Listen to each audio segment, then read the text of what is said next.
Good morning students. बेटा, पिछले lecture video में हमने नेत्र की संरचना के बारे में जाना था और नेत्र की संरचना में कौन कौन से अंग होते हैं, उन अंगों की क्या कार्य है ना, क्या लाभ है, क्या आवश्यकता है, जैसे ये काचाभद्र, नेत्रोद, ये क्यों आवश्यक है नेत्र में, या इंद्रिय पटल, दृष्टि पटल, कॉर्निया, पुतली, परितारिका, लेंस, इन सब के बारे में हमने जाना था। आज इस लेक्चर वीडियो में हम ये समझेंगे कि नेत्र में किसी वस्तु के प्रतिबिंब का निर्माण किस प्रकार होता है और किस प्रकार आसानी से नेत्र दूर या पास स्थित वस्तु को देख पाती है।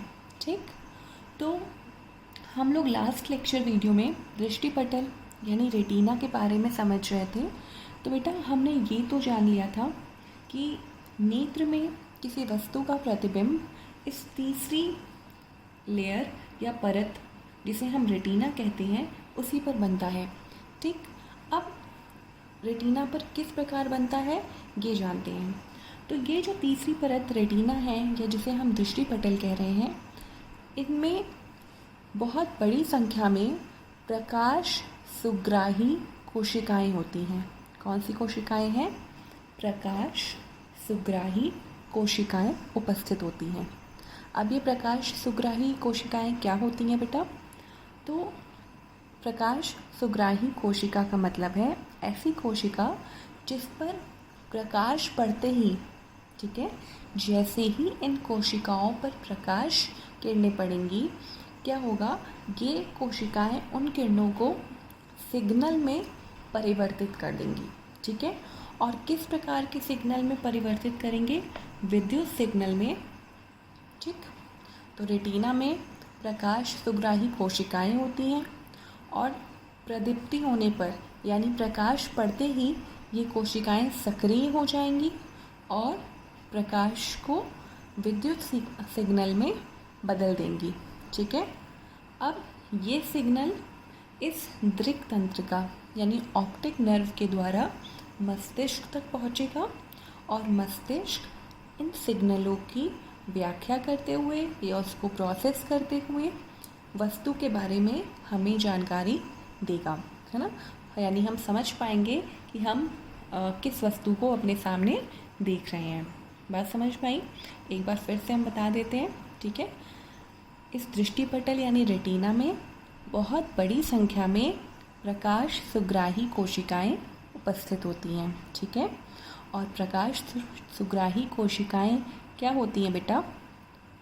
ये कोशिकाएं जैसे ही इन पर प्रकाश पड़ता है, ये उन प्रकाश किरणों को सिग्नल में परिवर्तित कर देती हैं। ठीक है, और ये विद्युत सिग्नल दृक् तंत्रिका के माध्यम से मस्तिष्क तक पहुंचते हैं और मस्तिष्क इन सिग्नलों को क्या करता है? इनको प्रोसेस करता है, समझता है। ठीक है, और फिर व्याख्या करके बताता है कि जिस वस्तु को हम देख रहे हैं उसका वास्तविक रूप क्या है।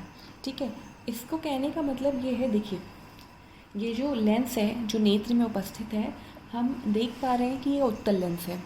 और हमने पिछली बार भी ये डिस्कस किया था कि उत्तल लेंस है बेटा, तो नेत्र के अंदर वस्तु का प्रतिबिंब कैसा बनेगा? उल्टा तथा वास्तविक। यानी यहाँ जो नेत्र में प्रतिबिंब बन रहा है इस दृष्टिपटल या रेटिना पर, वो उल्टा बन रहा है। ठीक है, तो मस्तिष्क क्या करेगा? उसको प्रोसेस करेगा उन सिग्नल को। ठीक है, जो उस प्रतिबिंब के द्वारा सिग्नल बन रहा है, उस सिग्नल को मस्तिष्क प्रोसेस करेगा और प्रोसेस करने के बाद उसको सीधा करके हमें दिखाएगा, है ना। वरना क्या होना चाहिए कि जब उत्तल लेंस के द्वारा उल्टा प्रतिबिंब बन रहा है तो हमें अपने आसपास की सभी वस्तुएं उल्टी दिखाई देनी चाहिए, पर ऐसा तो नहीं होता है ना। तो ऐसा क्यों नहीं होता है? क्योंकि मस्तिष्क उस प्रतिबिंब के द्वारा जो सिग्नल उत्पन्न हो रहा है उन सिग्नलों की व्याख्या करता है, उनको संसाधित करता है और उसके बाद उस वस्तु का वास्तविक रूप, है ना, यानी जो सीधा रूप है वो हमें दिखाता है। ठीक है, क्लियर है? अब रेटिना पर प्रतिबिंब का निर्माण कैसे होता है ये हमने समझा। अब एक चीज़ और है जो हमें समझनी चाहिए। तो पिछले लेक्चर वीडियो में ही हमने आपको बताया था बेटा, ये जो उंगली नुमा संरचना है जिसे हम क्या कह रहे हैं, परितारिका या आइरिस, ये क्या करते हैं, ये पुतली के साइज़ को नियंत्रित करता है। यही तो हमने बोला था, ठीक है। तो अब ये उंगली नुमा संरचना है, मान लीजिए ये दोनों जो है, ये पेन की टिप उंगली है ना। अब ये बीच में जो जगह है दोनों पेन के, ये इसके बीच में जो जगह है, इसी जगह को हम क्या बोल रहे हैं, प्यूपिल, पुतली, ठीक है। तो अब क्या होगा कि अगर ये थोड़ी सी पास में आ जाएंगी तो प्यूपिल यानी पुतली छोटी हो जाएगी, और अगर ये उंगली नुमा संरचना परितारिका थोड़ी दूर हो जाए, थोड़ी सिकुड़ जाए, तो क्या होगा उस स्थिति में, ये पुतली की साइज़ बड़ी हो जाएगी, ठीक है ना। ये फैल जाएंगी तो पुतली की साइज़ कम हो जाएगी, पुतली मतलब बीच में जो जगह है, ठीक है।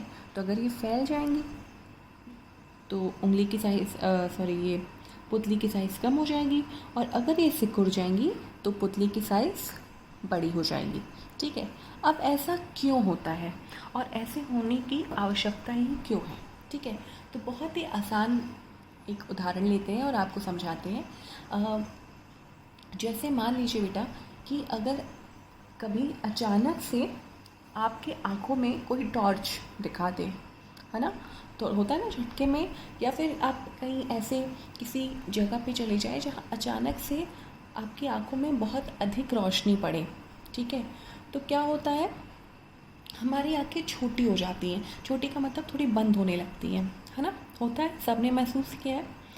अब वहाँ पे क्या होता है बेटा, वहाँ पे जो प्रकाश किरणें बाहर उपस्थित हैं वो बहुत ही बड़ी संख्या में है ना, बहुत अधिक प्रकाश है जो हमारी आँखों में एक साथ जा रहा है, और इतने सारे प्रकाश की तो आवश्यकता है नहीं, ठीक है। तो उस स्थिति में क्या होगा कि ये जो परितारिका है यानी उंगली नुमा संरचना है, वो थोड़ी सी फैल जाएगी, यानी एक दूसरे के निकट आ जाएगी, और ऐसा होने से ये जो पुतली है वो छोटी हो जाएगी, और पुतली के छोटे होते ही नेत्र में प्रवेश करने वाली प्रकाश की मात्रा कम हो जाएगी। अब मान लीजिए जैसे ये गेट है, तो जितनी जगह रहेगी उतना ही इंसान तो अंदर घुस पाएंगे ना, ठीक है। तो अब जितनी जगह है उतनी ही प्रकाश किरणें नेत्र में घुस पाएंगी, ठीक।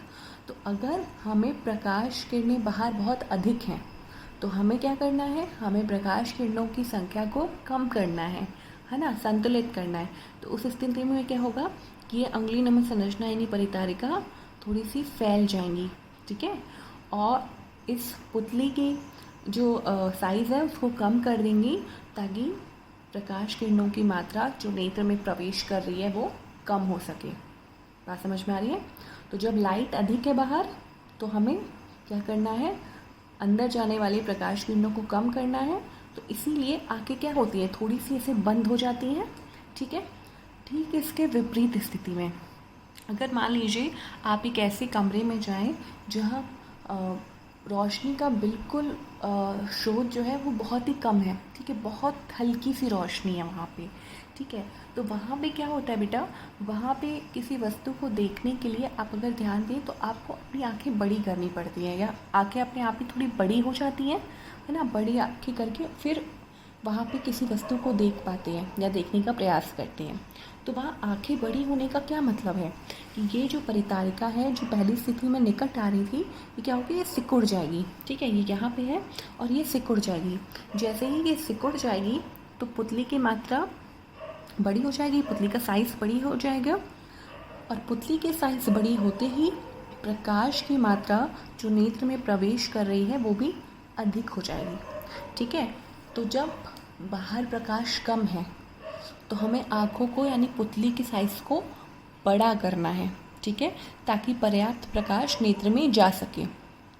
और अगर बाहर प्रकाश ज़्यादा है तो हमें पुतली की साइज़ को कम करना है, जिससे कि नेत्र में जाने वाली प्रकाश किरणों की मात्रा संतुलित हो सके, कम हो सके, ठीक है। तो जब ज़्यादा है तो हमें मात्रा को कम करना है, जब बाहर कम प्रकाश किरणें हैं तो हमें साइज़ को बड़ा कर देना है ताकि अधिक प्रकाश किरणें अंदर जा सकें, ठीक है ना। तो इस प्रकार से परितारिका यानी जो ये उंगली नुमा संरचना है वो या तो सिकुड़ जाएगी और या फिर शिथिल हो जाएगी, थोड़ी फैल जाएगी, ठीक है। और ऐसा करके वो पुतली की साइज़ को कम ज़्यादा करेगी। और पुतली की साइज़ कम ज़्यादा करने से क्या होगा कि नेत्र में प्रवेश करने की जो मात्रा है, मतलब नेत्र में प्रकाश की जो प्रवेश करने की मात्रा है वो भी संतुलित हो जाएगी, ठीक है। तो बस आप इतना ध्यान में रखिए कि अगर बाहर अधिक प्रकाश है तो पुतली की साइज़ कम हो जाएगी, अगर बाहर कम प्रकाश है तो पुतली की साइज़ बड़ी हो जाएगी, ठीक है। क्लियर? तो आपको ये याद रखना है यहाँ से कि परितारिका पुतली के साइज़ को नियंत्रित करता है और पुतली क्या करती है, प्रकाश की मात्रा को संतुलित करता है, ठीक है। क्लियर? अब हम ये समझेंगे कि अगर कोई वस्तु दूर स्थित होती है तो भी हम अपने नेत्रों से आसानी से देख पाते हैं, और अगर पास स्थित होती है, निकट स्थित होती है नेत्रों के, तो भी हम उस वस्तु को आसानी से देख पाते हैं। तो ये किस प्रकार होता है?